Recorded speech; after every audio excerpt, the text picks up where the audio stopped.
En medio de una crisis social, política, económica y ambiental que se agrava más por la crisis sanitaria, Chile vive un momento constituyente. Queremos conocer a los y las convencionales de todas las regiones, sus historias, sus ideas y su conexión con el territorio. Hablar del desafío del diálogo en este proceso que busca construir un nuevo pacto social. Bienvenidos y bienvenidas a Conversaciones por el Diálogo.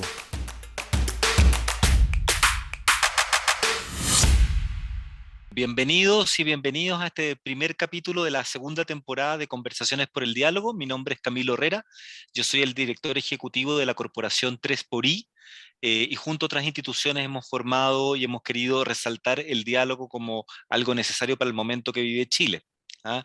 Hoy estaremos conversando con Patricia Policer, convencional constituyente del Distrito 10 de la región metropolitana, que representa o incluye a las comunas de La Granja, Macul, Ñuñoa, Providencia, San Joaquín y Santiago. Muy bienvenida, Patricia, a este espacio. Muchas gracias, Camilo. Feliz de estar aquí conversando sobre diálogo. Muy bueno.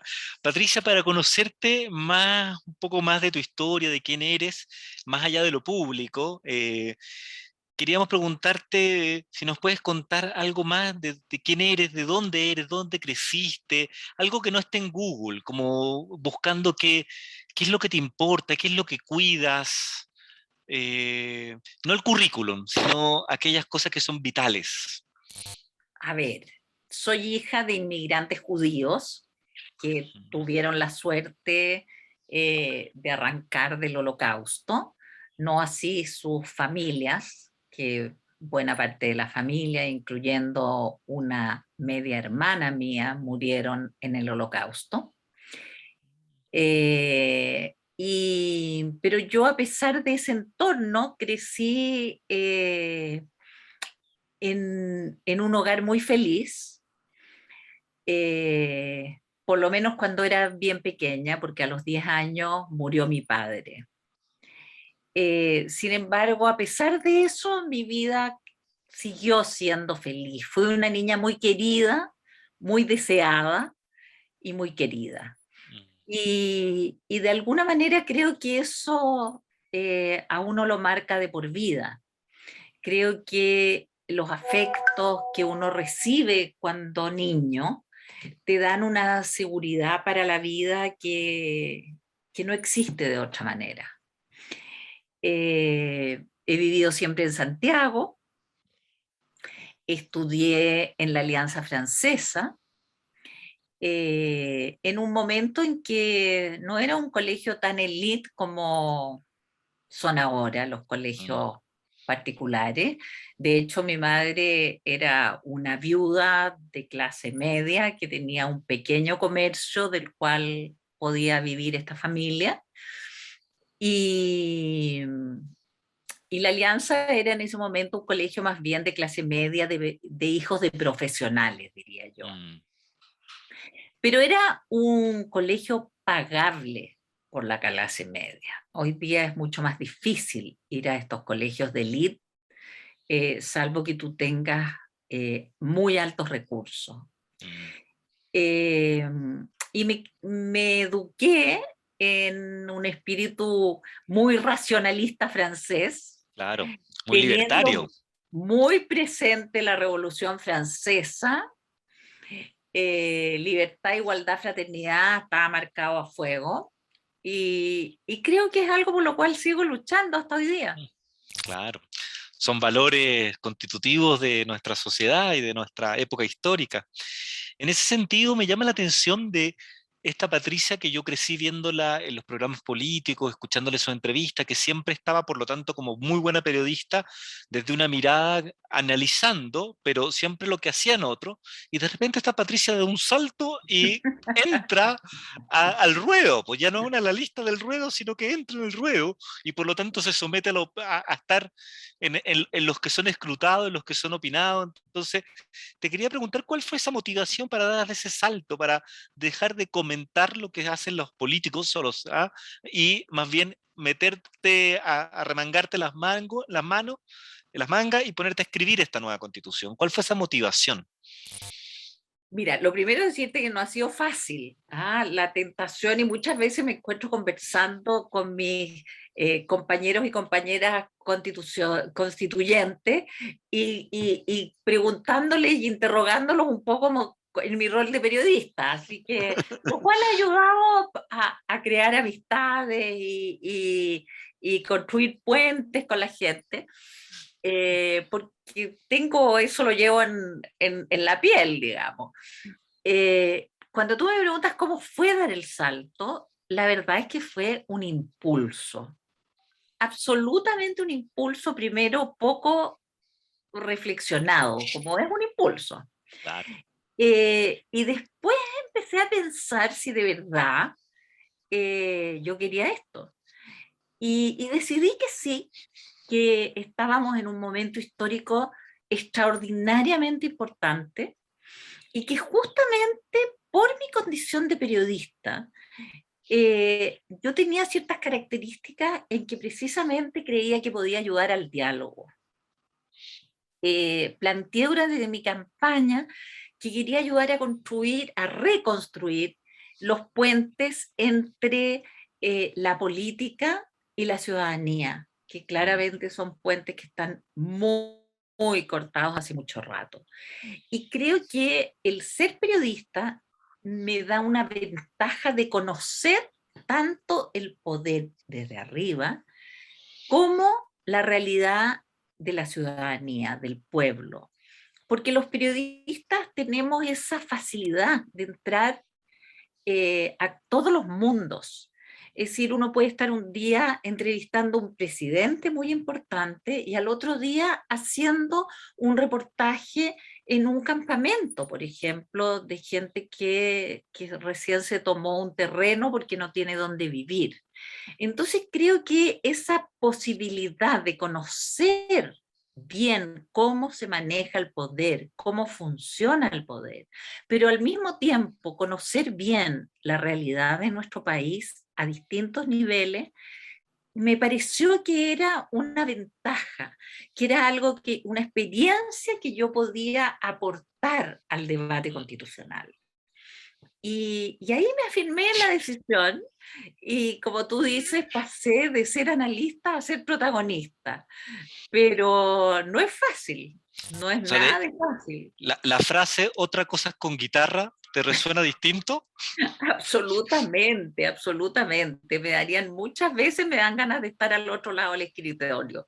Mm, Pero mm, no, pero la verdad es que lo que pasa es que yo adoro mi profesión de periodista, mm. pero creo que esta experiencia como constituyente ha sido fantástica. La verdad, no me arrepiento ni un segundo de haber dado este Mm. salto.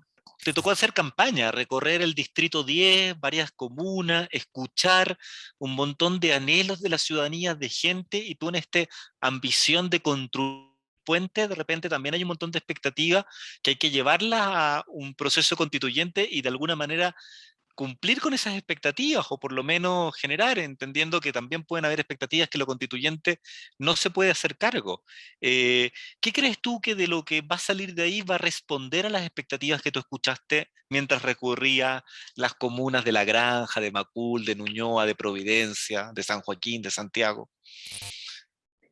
Mira, lo primero decirte que a pesar de que me tocó una campaña en medio de momentos duros de la pandemia, para mí fue muy relevante estar estar en la calle, hablar con la gente. No pensé nunca que una campaña electoral podía ser algo hecho solamente en las redes sociales. Mm. Es decir, y por lo tanto tomando todas las medidas de precaución que había que tomar, estuvimos mucho en la calle. Te puedo contar de todas las ferias, de todas las comunas que me tocaron. Y ahora en esta semana territorial hemos vuelto a las mismas ferias y a hablar con la misma gente. Muchos de ellos se acordaban de cuando nos habíamos encontrado antes.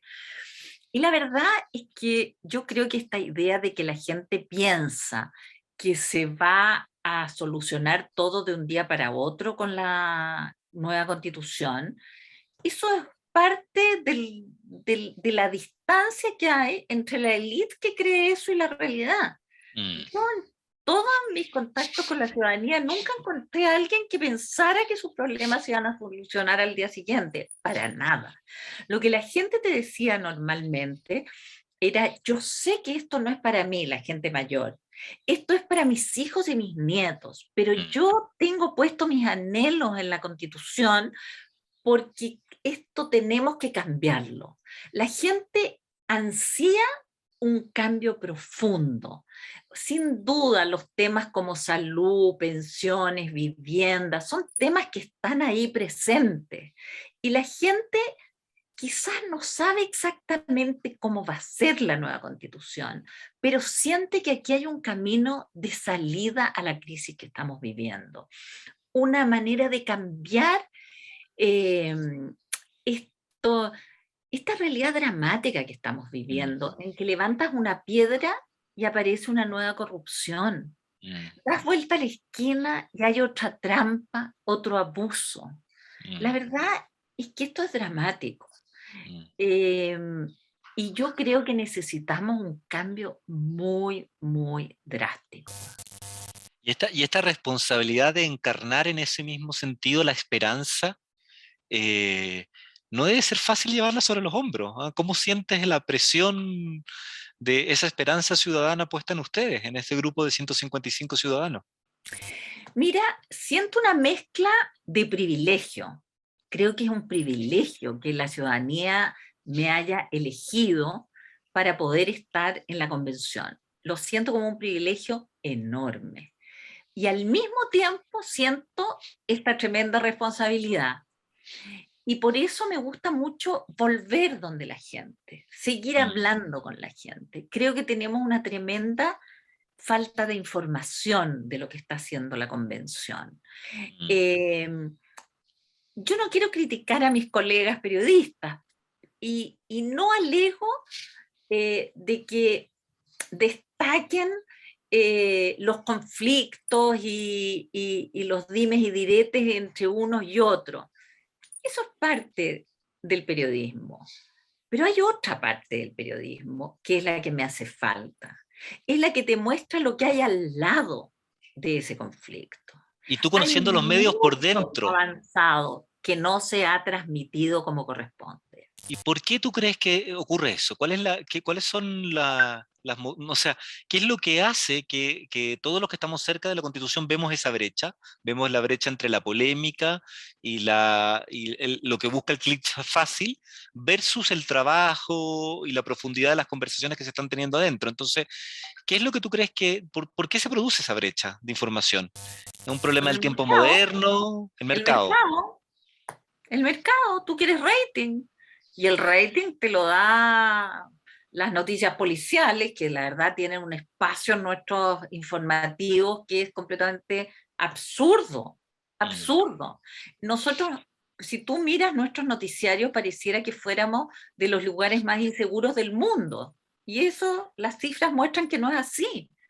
En cualquier ciudad de 5 millones de habitantes, tú puedes llenar una hora de delitos y crímenes, pero no hay por qué ponerlos enteros en los noticiarios. Es decir, estás distorsionando la realidad. Pero eso trae rating, desgraciadamente. Y trae rating la polémica. Trae rating si yo digo algo tremendo de un compañero o compañera constituyente. Pero si hablo bien de un compañero o compañera constituyente que no es de mi colectivo, a nadie le importa. No. Entonces, creo que hay una distorsión en los medios en ese sentido. Por eso te digo que más que discutir lo que hay, lo que se publica, porque la verdad es que lo entiendo, necesitan financiarse. Y si necesitan financiarse, van a estar explotando la polémica.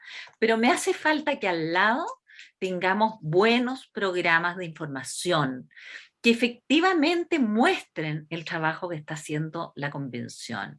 Por ejemplo, hoy día en una visita a la feria de Ramón Cruz en Macul, hablaba con la gente y me hablaban de la bolsa de gatos. Entonces le digo, ¿qué significa la bolsa de gatos? Es que están siempre peleando. Le digo, pero eso está muy bien. Estamos discutiendo, porque solo de una buena discusión, franca, honesta, con lo que pensamos puesto sobre la mesa, de esa discusión, de ese debate, vamos a llegar a buenas soluciones. Y la gente lo entiende. Mm. Dice, tiene razón. Y en esa lógica, la composición propia de esta convención constituyente es un órgano más diverso de lo que estamos acostumbrados en los espacios clásicos de poder, de partidas paritarias, tiene los pueblos originarios, tiene sectores que normalmente no estamos acostumbrados a verlo. Entonces, aparece una nueva diversidad, una nueva experiencia de eso. ¿Cómo tú estás viendo que se expresa esa diversidad? ¿Cómo estás viendo que están los espacios de escucha para esa diversidad? ¿Qué tan acostumbrados estábamos a escuchar, a estar disponible a bajar los prejuicios y escuchar al otro como un legítimo y poder decir, a ver, ¿de dónde me está hablando el otro? ¿Se ha dado esa transformación en la convivencia que diría Humberto Maturana? A ver, Camilo, lo primero que te quisiera decir es que no se ha expresado ahí una nueva diversidad. Se ha expresado una diversidad que teníamos invisibilizada. Sin duda. La diversidad estaba ahí hace mucho rato. Y justamente esta diversidad invisibilizada es parte de la crisis profunda social y política que estamos viviendo y que se expresó el 18 de octubre del 2019 y de ahí en adelante, digamos, y abrió este camino constitucional. Yo creo que si tú me dices cuál es la palabra con la cual podría resumir esta primera etapa de la convención, es precisamente aprendizaje. Hemos aprendido a mirar al otro. Hay algunos que nunca, no solo no hubieran saludado a otros que están en la misma sala hoy día, sino que no los habrían visto, literalmente. Y ahora no solo los ven, se sientan al lado, están obligados a escucharlos, y al escucharlos se dan cuenta que no son ningunos tontos, que no son ningunos alienígenas que vienen con ideas rarísimas. Son personas que tienen una visión del mundo, que han vivido una realidad concreta en este país y que tienen mucho que aportar. A mí me duele desde ya la campaña electoral, cuando hicimos muchos conversatorios y hablamos con gente de todo el país en medio de la campaña. Me empecé a dar cuenta de cómo nos hemos farreado un enorme capital humano que tiene nuestro país a lo largo y ancho de Chile. Tenemos gente, por un lado, gente muy preparada, con muchos estudios, mucha gente que ha salido al exterior a formarse y están en todas las ciudades del país y que no les hemos dado espacio para aportar. Por otro lado, en la convención he visto estos nuevos liderazgos que vienen de movimientos sociales. Y ahí, por ejemplo, tú tienes gente que no tiene muchos estudios formales, pero sí saben mucho del tema al que están dedicados. Y cuando te digo saben mucho, han estudiado mucho. No es que te lancen eslogan ni frases para la historia, sino que el que está en un movimiento para la defensa del agua sabe el tema en profundidad. Lo mismo quien está peleando por la paridad y el feminismo. Y en fin, así tienes distintas causas que son propias de este siglo XXI, con dirigentes que fueron elegidos en sus territorios, porque efectivamente son buenos líderes y saben mucho de su tema. Y eso creo que es muy fascinante. A mí, mira, algo que es bien importante es que de las comisiones provisorias en que hubo tensiones y debates fuertes, sin duda en unas comisiones más que en otras. Yo estaba en la Comisión de Comunicaciones, que fue una taza de leche, pero la Comisión de Derechos Humanos fue bastante más álgida, pero todas las comisiones llegaron a puerto, Mm. todas. Y nadie destaca eso como corresponde, ¿te fijas? En esa lógica de la escucha que se ha dado a estos sectores emergentes que, como dices tú, estaban y que por primera vez tienen voz, y se está produciendo un desplazamiento en esa escucha. Pero, y ahí preguntarte, ¿y de esos nuevos sectores emergentes tienen capacidad o han tenido la voluntad también de escuchar a los sectores más clásicos que estaban ya en la política? Yo creo que sí, yo creo que sí. Ha sido más difícil, te diría, con los representantes de Chile Vamos, porque creo que ahí hay un problema dentro de Chile Vamos. Primero que no son un grupo, hay que decirlo, no son un grupo homogéneo. Homogéneo. Claramente no son todos iguales, tú lo ves en las votaciones, ves en la reacción de aproximarse o no a otros, en fin. Pero en general lo que les pasó, sobre todo al comienzo, es que la derecha en nuestro país representa más o menos un tercio, ¿ya? Esa ha sido su La votación historia. histórica y nunca ha cambiado. Y ahora, en la convención, son incluso un poco menos que un tercio, ¿no? Lo que le pasa, o lo que le pasó, por lo menos al principio, es que no tenían conducta para asumir que cuando uno es un tercio es minoría. Porque teníamos un sistema político en que ese tercio funcionaba como mayoría. Si tú querías los famosos consensos, ¿ya? No eran consensos entre la diversidad. Dicho en castellano, era ponerse de acuerdo con la derecha, con este tercio que tenía un poder que democráticamente no le corresponde. Está sobrevalorada en el ejercicio del poder durante muchos años. Si no siglos. Y por siglos, podríamos decir, tienes razón.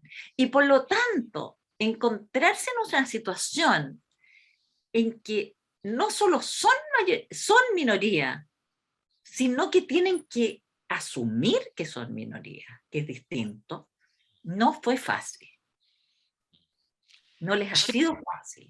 Sin duda. Pero creo que va siendo parte del aprendizaje. Hemos ido rompiendo un poco las fronteras de cada colectivo, abriéndonos a otros, conversando con otros, poniéndonos de acuerdo para votar de una u otra manera. Si tú miraras el proceso de diálogo al interior, entendiendo que este proceso constitucional debería tener el diálogo entre ustedes, los 155 ahí, de los ustedes 155 con la ciudadanía y de la ciudadanía en torno a este proceso, o sea, los ciudadanos entre los ciudadanos, a los 15 millones o 17 millones conversando entre nosotros sobre lo que está pasando.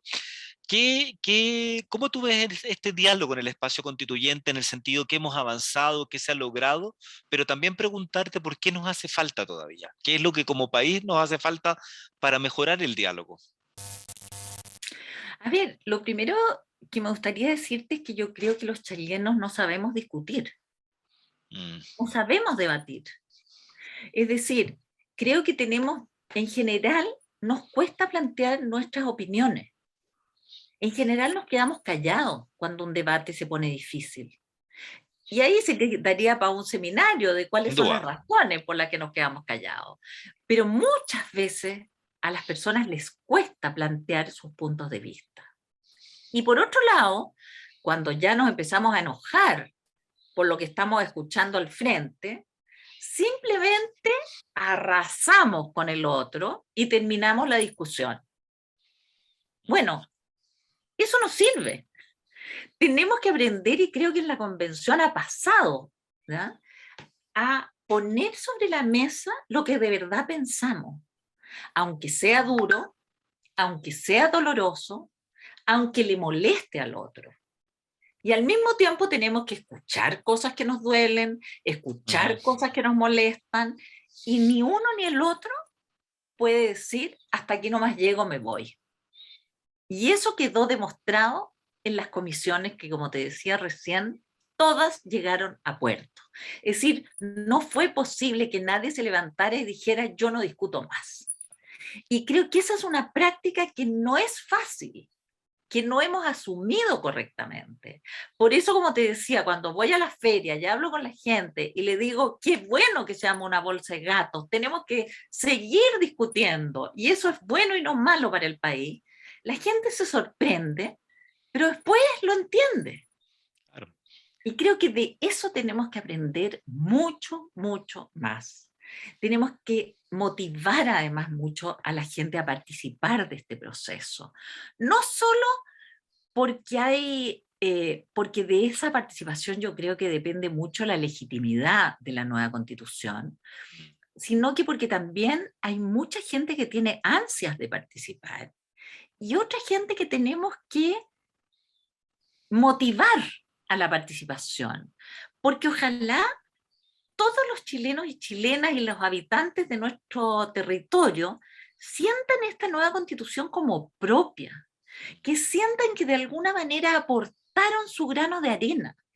Ojalá que esta constitución, el, el alma de Chile sienta que la hicimos entre todos y no solo entre los 155 que tuvimos el privilegio de ser elegidos.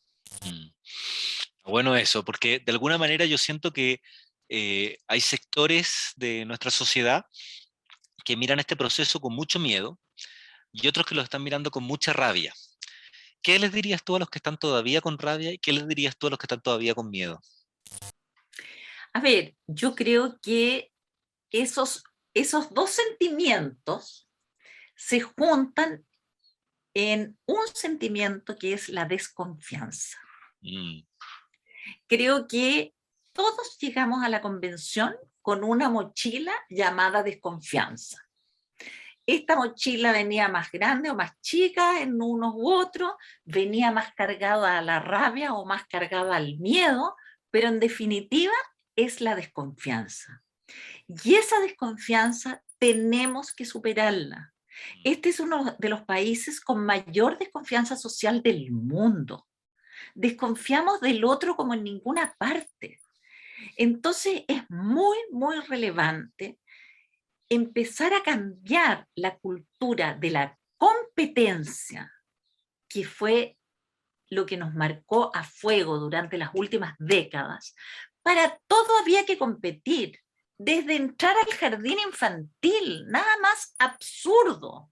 Había que competir, inscribirse con no sé cuántos meses de anticipación, había que leer antes que el otro, había que aprender a sumar antes que el otro. Es decir, vivimos una cultura de la competencia brutal. Tenemos que pasar de esa cultura de la competencia a una cultura de la colaboración, porque cuando a todos nos va bien, es fantástico. Cuando vamos dejando atrás a algunos, no nos va tan bien. Y en ese sentido, para establecer la cultura de la colaboración, necesitamos restablecer la confianza. Que lo que tú me estás diciendo es verdad, que no viene con letra chica, que no estás por hacerme una trampita de la cual no me he dado cuenta. Esa es la confianza que tenemos que restablecer en nuestra convivencia. Y en ese sentido tú fuiste muy crítica, y además me impresiona más, dado tu historia familiar, a todo esto que se instaló de incluir sanciones a lo que se ha definido como negacionismo en el reglamento de la convención, los tres ámbitos. ¿Cómo crees tú que esa definición afecta el diálogo, esto que estamos conversando, la capacidad de escuchar al otro, la capacidad de discrepar y de poder construir en las diferencias? A ver, yo soy periodista y como periodista tú comprendes que para mí la libertad de expresión es fundamental. Pero también, y aquí quiero hacer una diferencia, la libertad de expresión, como todas las libertades, tiene límites. Y para mí uno de los límites de la libertad de expresión es la incitación al odio. Y yo estoy de acuerdo en sancionar la incitación al odio. Sin embargo, no estoy de acuerdo en sancionar el negacionismo, porque el negacionismo es producto o de la ignorancia o de la manipulación política. Y yo creo que eso no se mejora con sanciones penales. Se mejora, a mi juicio, con educación, se mejora con información rigurosa y con debate público. Yo quisiera, por ejemplo, porque a mí, tal como tú dices, mi historia personal hace que cuando alguien niega el holocausto o lo minimiza, para mí es horroroso. Es también horroroso cuando alguien minimiza o niega las violaciones a los derechos humanos durante la dictadura en Chile.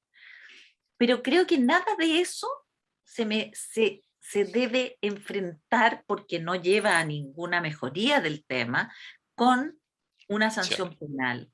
Lo que yo quisiera es que en Chile no hubiese ningún estudiante que termina su cuarto medio sin haber conocido y estudiado el informe Rettig, el informe Walech, la Comisión de Nuevo Trato y Verdad Histórica de los Pueblos Originarios.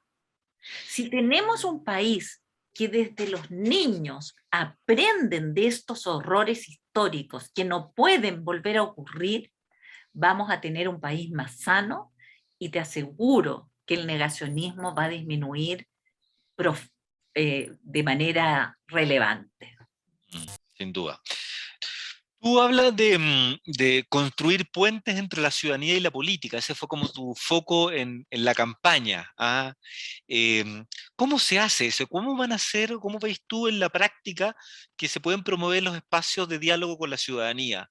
Es solamente, no es menor, no lo estoy minimizando, pero quiero entender si hay algo más en lo que se está haciendo de esto que ustedes se desplieguen en el territorio y escuchen, donde en el fondo mi preocupación es que si yo soy el que anda de martillo, mira todo el mundo con cabeza a clavo. Entonces, ¿cómo confirmamos nuestro sesgo y cómo realmente generamos una participación ciudadana que genere esta apropiación por la nueva constitución, que la sentamos propia en eso? Entonces, esos puentes que tú hablas, ¿cómo se construyen? A ver, es que esto tiene distintos niveles. Uno, por ejemplo, importante es que en esta semana territorial, nuestra primera semana territorial que tuvimos como constituyente, la Fundación Contexto Factual nos regaló folletos de educación cívica sobre el proceso constitucional. Y todos los convencionales, de derecha, de izquierda, de centro, independiente, el que fuera, repartimos la misma información. Creo que eso es muy importante para evitar este sesgo, para no ser martillo, como tú dices. Y ¿sabes lo que me gustó a mí de eso? Es que cuando yo se lo explicaba a la gente, había gente que me decía, no, yo no quiero nada. Es que esto no es propaganda. Entonces se paraban sorprendidos y le decían, esto no es propaganda. Esta misma información la estamos entregando todos los constituyentes, de cualquier partido, de cualquier región. Aquí está, solo es información sobre la convención. Y eso te abría las puertas. Y eso me pareció súper interesante.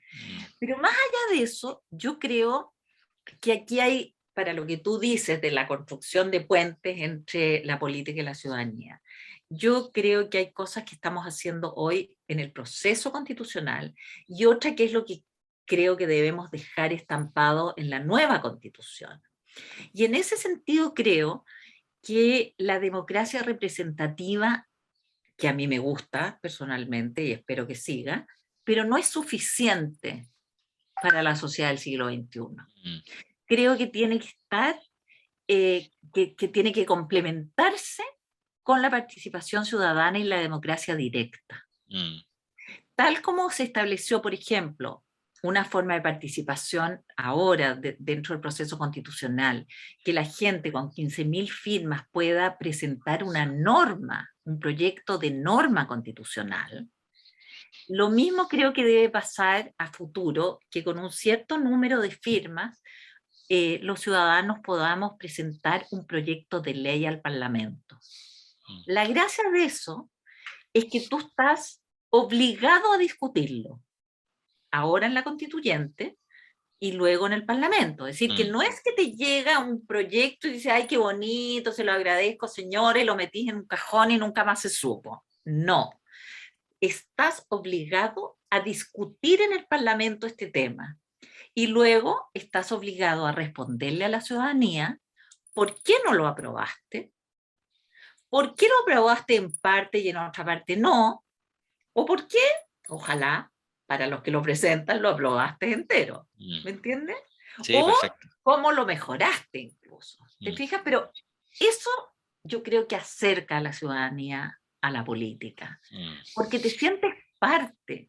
No puede ser en el siglo XXI, con las tecnologías que tenemos, que votemos cada 4 o cada 6 años y que esa sea la democracia. No funciona así. No, Yo creo que hoy día la distribución del poder es algo fundamental en la nueva Constitución, y cuando hablamos de distribución del poder no es solo entre el Ejecutivo y el Legislativo. A mí no. me importa mucho todo lo que tiene que ver con los gobiernos locales. Los concejales tienen que ser un pequeño parlamento dentro del municipio. ¿Ya? Tienen que tener poder, tienen que poder fiscalizar realmente al alcalde. El alcalde no puede seguir siendo una especie de reyesuelo que además tiene re pocos recursos, es decir, es un reyesuelo que maneja bastante poco poder real, lo que fomenta la corrupción, entre otras cosas. Pero la ciudadanía, por ejemplo, ¿por qué el alcalde tiene que decidir si la prioridad es un parque o es más pavimentación? En el presupuesto municipal tiene que participar la ciudadanía. Claro, y se pueden buscar en la redacción de la Constitución cómo se fomentan esos espacios de participación. Y desde ahí, si tú piensas en tus nietos, en tus bisnietos, en tus futuras 7 generaciones, como dicen, y yo te invito a decir, ok, ¿qué te gustaría, así como una prioridad, la principal prioridad que debería tener esta Constitución pensando en las futuras generaciones? ¿Qué es lo que no puede no estar ahí? El respeto irrestricto a los derechos humanos. Y cuando hablamos de derechos humanos, hablamos de los derechos humanos de primera generación, los que tienen que ver con las libertades civiles y políticas, pero también con los mal llamados derechos de segunda generación, que son los derechos económicos, sociales y culturales. Y digo mal llamados de segunda generación, porque sin estos derechos, los de primera generación, las libertades, no son factibles, son una fantasía. Por lo tanto, yo aspiro a que la columna vertebral de esta nueva Constitución sea el respeto irrestricto a los derechos humanos en todas sus dimensiones. Perfecto. Oye, para ir terminando, Patricia, con mucho gusto, pero si tú le pudieras mandar un mensaje al país, a los que van a ver esta entrevista, que la escuchan, la gente que llega a estos sitios es porque anda buscando diálogo o espacios de diálogo, y preguntarían cómo podemos fomentar el diálogo, cómo podemos hacer para que nos escuchemos más en este proceso. ¿Qué les dirías? Les diría, en primer lugar, por favor no crean todo lo que escuchan y leen, porque estamos llenos de lo que hoy se llama fake news y que en mis tiempos se llamaba sencillamente mentiras, y creo que siguen siendo mentiras. Así que por favor no crean las mentiras, infórmense y sobre todo busquen formas de participación. Todos los constituyentes prácticamente estamos haciendo cabildos, estamos haciendo conversatorios, estamos disponibles a que nos inviten a reuniones de colectivos, de juntas de vecinos, de sindicatos, de cualquier organización comunal que quiera invitarnos. Estamos disponibles a conversar, y lo digo en plural porque estoy segura que la inmensa mayoría de mis compañeros y compañeras constituyentes están en eso. Muchas Esta gracias. Constitución la redactamos entre todas y todos y todes, como se dice ahora. ¿Cómo se dice ahora? Muchas gracias, Patricia. Contarte que de las fundaciones que estamos detrás de Por el Diálogo, queremos cuidar este proceso, queremos cuidar que haya diálogo, queremos como bien rodear la convención constituyente para que tengan el espacio necesario para que se produzcan diálogos productivos y a partir de eso, que lo que salga de ahí, todo ese esfuerzo, sea algo tremendamente legítimo y que todos lo sintamos como la casa propia, el lugar donde todos nos sentamos convocados a estar. Así que agradecerte el trabajo que están haciendo y agradecerte esta entrevista. No, yo soy la que tengo que agradecer el espacio y felicitarlos porque quieran cuidarnos. Espero que rodeen con estas buenas intenciones la convención y que fomenten la participación. Es muy, muy importante.